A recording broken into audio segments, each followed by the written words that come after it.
Social media पर उसकी मुस्कुराती तस्वीरें आज भी मौजूद हैं। इंस्टाग्राम रील्स में उसका ग्लैमरस अंदाज, मेकअप टिप्स और ब्यूटी वीडियो दिखाई देते हैं।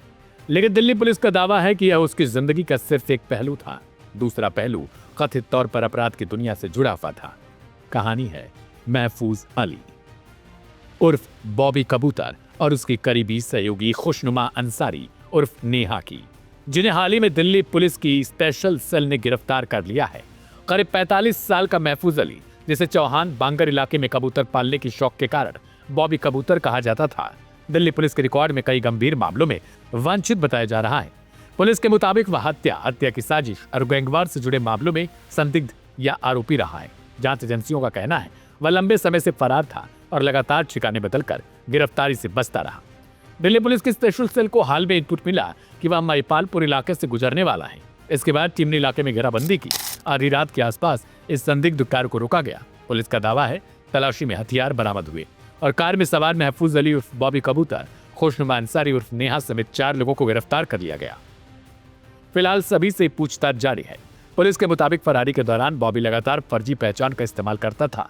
टेक्निकल सर्विलांस से बचने के लिए वह मोबाइल फोन और डिजिटल कम्युनिकेशन के तरीके बदलता रहा। जांच एजेंसियों का दावा है कि इस दौरान नेहा उसकी मददगार बनी रही।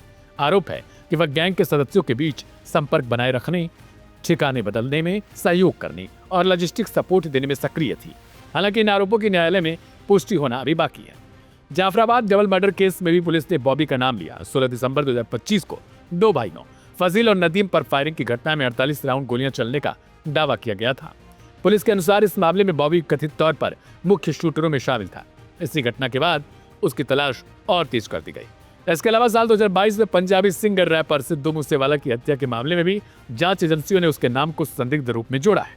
आरोप है कि उसने वारदात से पहले मूवमेंट और रूट की जानकारी जुटाने में अहम भूमिका निभाई थी।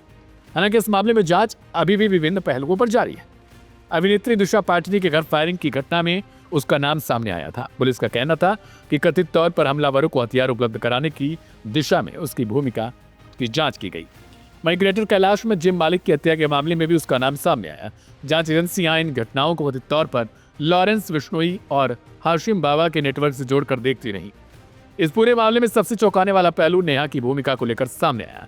सोशल मीडिया पर एक्टिव ब्यूटी पार्लर चलाने वाली और रील्स पोस्ट करने वाली युवती को पुलिस गैंग की कथित संपर्क सूत्र बता रही है। जांच एजेंसियों का मानना है कि अपराध की दुनिया में अब महिलाओं की भूमिका भी बदल रही है और वे कम्युनिकेशन और लॉजिस्टिक सपोर्ट में सबसे अहम भूमिका में शामिल हो रही हैं। चौहान बांगर की घनी गलियां और आपस में जुड़ी छतें लंबे समय तक बॉबी के लिए सुरक्षित ठिकाना बनी रही। पुलिस के मुताबिक वह कई बार छतों के रास्ते निकलकर गिरफ्तारी से बचा। स्थानीय नेटवर्क और लगातार ठिकाने बदलने की रणनीति ने उसे 7 साल तक फरार रहने में मदद की। हालांकि अब स्पेशल सेल की कार्रवाई के बाद वह पुलिस हिरासत में है। टेक्निकल सर्विलांस, खुफिया इनपुट और ग्राउंड इंटेलिजेंस के आधार पर की गई इस गिरफ्तारी को पुलिस बड़ी कामयाबी के तौर पर देख रही है।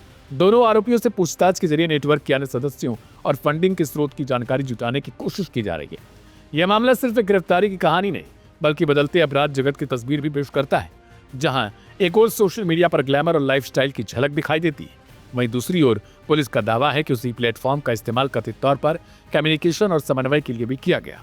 आने वाले दिनों में जांच और अदालत की कार्यवाही से यह स्पष्ट होगा कि आरोप कितने साबित होते हैं। फिलहाल दिल्ली पुलिस की स्पेशल सेल इस नेटवर्क की गहराई तक पहुंचने की कोशिश में जुटी हुई है।